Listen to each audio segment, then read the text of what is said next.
মম হিরাইস কিচেনের হীরাপুর ভিডিও দেখে খোলা জালি পিঠা তৈরি করে নিলাম।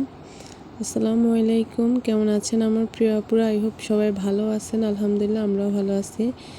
তো আপনাদের সকলের সুস্বাস্থ্য কামনা করে নতুন আরেকটি ভিডিও শুরু করছি। আশা করি আপনাদের ভালো লাগবে। ভালো লাগলে অবশ্যই লাইক করে ভিডিওটা পুরো দেখার অনুরোধ রইল। তো এখানে প্রথমে আমি 2 কাপ মেপে শুকনো চালের গুঁড়ি নিয়েছিলাম, আর সেই সাথে স্বাদ মতো লবণ দিয়ে দেব। তো এখানে লবণ দেওয়ার পরে আমি একদম নর্মাল যে টেপের পানি আছে ওটা আর কি, যেই কাপে চালের গুঁড়োটা মেপেছিলাম সেম ওই কাপে আর কি 2 কাপ পানি দিয়ে একদম মিশিয়ে নেব।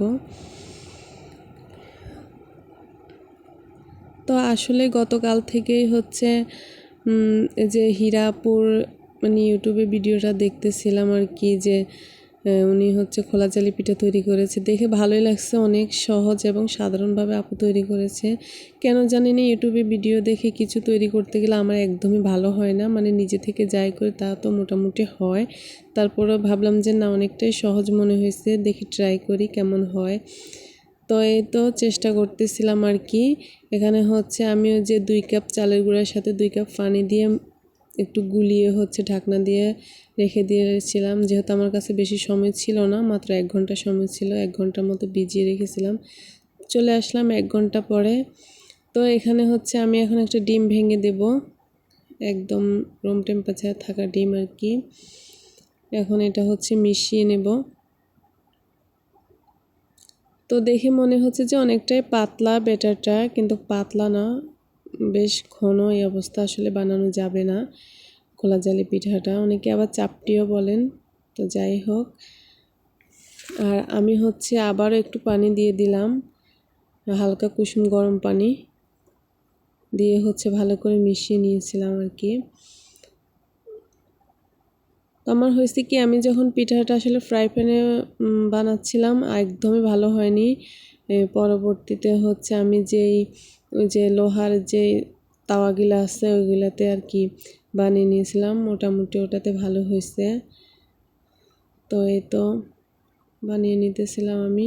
বানানোটা আসলে দেখালাম না, যেহেতু প্রবলেম আমার, সেটা অবশ্যই আমার অনেক আপুরাই জানে যে রান্নাঘরে ভিডিও করতে আমার সমস্যা হয়, সেজন্য আর কি জাস্ট হালকা একটু দেখাইছিলাম।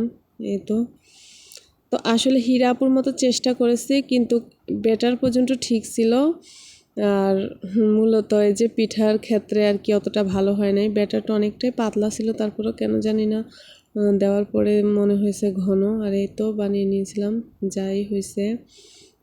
সন্ধ্যার নাস্তা হিসাবে আজকে এটাই খাবো আর কি, মোটামুটি চলে। তো সাথে দুধ চা করে নিয়েছিলাম। আর যেহেতু এই পিঠাটা আসলে শুটকির ভর্তা বা অন্যান্য ভর্তা দিয়ে খেতেই মজা লাগে, আর আমার কাছে এই সময় ছিল না, যেহেতু সন্ধ্যাবেলা, আর আপনাদের ভাইয়া অফিসে যাবে না, ডিউটি ওনার। আর খুব তাড়াহুড়া করছিলাম আর কি, করে চায় বানিয়ে দিয়েছিলাম, চা দিয়ে আর কি এটা খেয়ে নেব। তো ভিডিওর এই পর্যায়ে এসে আমার আপুদের কাছে একটা রিকোয়েস্ট করে নিচ্ছি, যারা এখনও আমার ভিডিওটা ধৈর্য সহকারে দেখতেছেন তাদেরকে অসংখ্য ধন্যবাদ। আর যারা আজকে নতুন আমার চ্যানেলটা ভিজিট করেছেন তারা অবশ্যই সাবস্ক্রাইব করবেন, আর লাইক করবেন, অবশ্যই কমেন্ট করবেন যে কোন কোন আপুরা নতুন করে আমার ভিডিওটা দেখতেছেন। তো যাই হোক, এখানে যে সবাই মিলে খেয়ে নিতেছিলাম আর কি, ডাইনিং টেবিল বলতে পারেন, ছোট ডাইনিং আর কি, আমার মেয়ের এটা পড়ার টেবিল, এটাতে আর কি খাইতেছিলাম। তো ভালো থাকবেন সবাই।